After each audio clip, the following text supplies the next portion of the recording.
The three action economy is kind of almost one of the defining or one of the marquee features of the Pathfinder system.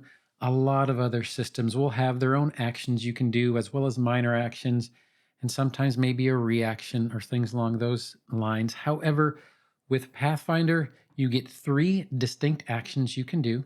There are things you can do that only take one action. There are some that might take a little bit more, perhaps two or three, but you have a bit of flexibility with Pathfinder to do these three actions in addition to free actions or reactions that kind of open up the battlefield, allow more movement, allow more interplay between everybody involved in the combat, and really allow for teamwork. Now, this particular video, the three action economy, was probably the first video I ever did. And although there is nothing wrong with that first video, I kind of have better video and better audio quality right now. And I feel like I can present the information a little bit better. So I'm going to go ahead and update that with some new information and hopefully a little bit easier to follow. My name is Don. I'm trying to be the Sly Strategist, and let's go ahead and get into it. Now, first, let's go ahead and define what an action is. An action is basically anything you do. If you need to grab something from your backpack, that's an interact action. If you want to hit a monster, that's a strike. If you would like to move, that is a stride, or possibly swim, fly, burrow, or one of the other movement types. If you happen to trip or fall unconscious, then you have to stand. Everything you do in Pathfinder during encounter mode requires one or more actions, and it is this versatility to allow you to do up to three things that really brings out a lot of the freedom that you can have, in my mind, in encounter mode in Pathfinder. So let's go ahead and start with the single actions. For single actions, I'm going to go ahead and break them up into a couple different categories. And the first one I want to talk about is your movement actions. These are all generally single actions, and we'll do the main movement, which is stride. This will also apply to swim or fly or burrow or any other one if your character, familiar, or animal companion happens to have a speed listed for those things. But in general, it is going to be your stride. Your stride is your main movement. And depending on your ancestry, usually more than anything else will determine whether it's 25, 30 feet per stride that you can do, as well as your ancestry would probably determine whether you can swim, fly, or burrow as well. There are other smaller movements you can do. Step would be one of them. Step is a single action that allows you to move 5 feet, or basically 1 square away from a creature without causing a reaction before you could take a stride or do some other action. Crawling, if you are already prone on the ground and you need to move towards a creature or move away from a creature at a slightly slower speed without wasting an action on standing, which would be the next one I'd like to cover, which is stand. Standing takes a single action. And another one would be leap, be it jumping over a chasm or reaching for something high. Leap is a single action you can do as well. And then another one that you might do under certain circumstances, if something is flying over your head, drop prone is a single action you can do as well for your movement. Let's go ahead and move on to strikes. So some of the basic actions you can take with a strike are, start with the main one, which is a strike, which is take your fist or a weapon and you are going to try to attack a creature. You can do that up to 3 times. However, don't forget about the multiple action penalty that you incur, which if your weapon basically is not a finesse weapon or agile or has some trait that mitigates this some way, it would be your first strike would be at a 0 penalty, your second one would be at a 5 penalty, and your third would be at a -10 penalty. There are also some actions you can do with the attack trait that also fall into this multiple attack penalty, and that would be grapple, trip, and disarm. But these are all single actions that you can do in order to strike the creature in one way or the other. Then we can move on to our defensive single actions, and these would be raise a shield if you happen to have one.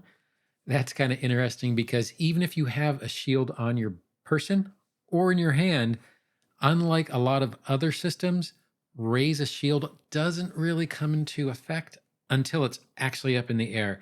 In other words, you don't get the +2 because of the shield just because it exists. You actually have to perform an action in order to move it in the path of whatever the striking object might be. Another thing that you can do is a action called take cover.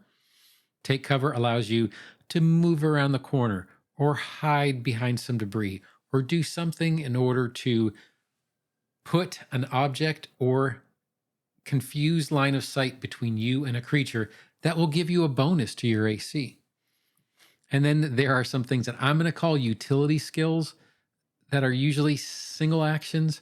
And these would be things such as recall knowledge, trying to find out a weakness, the name, maybe some interesting information about a creature you're facing.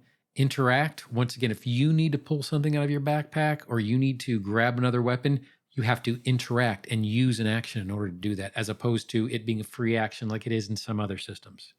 If you need to look for something, you would use the seek action. The seek action allows you to pick a small area and really comb over it in order to try to find an object, a creature. If something is hard for you to see, then you would use a seek action in order to try and find it and locate it within that area. Aid is technically a reaction. However, on your turn, you would prepare to aid. And what you're doing when you're preparing to aid is, let's say someone is going to be doing, we'll do something along the lines of battle medicine. If you have a medicine proficiency, then what you would do is you could prepare to aid that person in their battle medicine. Maybe you have your medicine kit out and you are handing them the items, but the aid has to be justified in order for the GM to allow the additional bonuses that you would get from an aid. Sometimes you're going to run across a creature and you're not entirely sure why it's attacking you, or the reason for the attack might be more important than the attack itself. Then you would do something called sense motive, where you would see if the creature is acting in a way that doesn't really fit with what their normal personality or character type would do. If you are grappled, restrained, or held in place by something, escape is a good one to use, single action, that allows you to remove one of those conditions. And then the last one I'll cover here is point out. Point out is if a creature is in some lower state of observation for your other members of your party, but you can see it just fine, you can attempt to assist them in locating that particular creature by using the point out action, which would be a single action. And then there's two I'll talk about that technically either are a free action or a two action, but I kind of feel they fit in here. And that would be the delay action. The delay action allows you to remove yourself from the initiative order and place yourself back in when you think it's more appropriate. For example, let's say that you were waiting for the bard to cast Inspire Courage before you wanted to attack. So what you would do is you would pull yourself out of the initiative order using delay, which is a free action. And then after the bard's turn, you would reinsert yourself back into the initiative order. So you would kind of attain the benefit of the Inspire Courage. And then the ready action is a two action thing that you can do in order to prepare a reaction on a trigger later in the initiative order. Not quite a single action on those last two. One is free and one is two action, but they kind of fit into the utility category, so I'm going to throw them there. And then the other one I'll say is there are some cantrips and spells that are single actions. There's no way I could possibly cover all of them. There are too many classes, too many feats, too many skills that would kind of fit into that. But a lot of your cantrips are more than likely going to be two actions, but quite a few of them are single, and some spells will be single action as well. A good example of this that could be any is the heal spell. The heal spell can be a single action, two action, or three action, depending on whether you want it on someone you can touch, whether you want it at range, or whether you want a wide area of heal. With that, let's go ahead and move on to A next category, which are activities you can do that will generally take more than a single action. So, a lot of the activities that you are going to do will generally take 2 or 3 actions. A lot of these are special abilities from your classes, your ancestry, or feats you take, or spells that will require more than one action, can take 2 actions, three. Sometimes they can take multiple turns depending on what you want to do and what your particular spell book or feats or background, ancestry, or class could say. Once again, these can be from spells, skills, feats, heritages, classes, ancestries. Any one of these could be part of this. And good examples of this are going to be things along the lines of electric arc, your fireballs, offensive spells are usually going to fall in here. And a lot of your general spells are going to be here. Even a lot of your cantrips are going to fall into the 2 or 3 action category. From that, let's go ahead and go into free actions. Free actions don't cost you anything in the 3 action economy. They generally aren't going to be super strong, especially the basic ones, but these are things like the thing we mentioned before, which was delay, which takes you out of the initiative order and puts you back in a more advantageous position. Another one I can think of is release. Release is basically when you drop an object before you interact with something else. Let's say you want to change weapons, or you'd like to go ahead and grab that magic wand out of your backpack. Well, you might drop your mace or drop your sword so you have a free hand so you can interact with something else. That would be a free action that doesn't cost you anything in the 3 action economy. There are things specific to classes, a few that I can think of off the top of my head, especially with classes, but ancestries and things of that sort that provide you free actions, but the basic ones are we've already covered. And the last category I'd like to cover is reactions.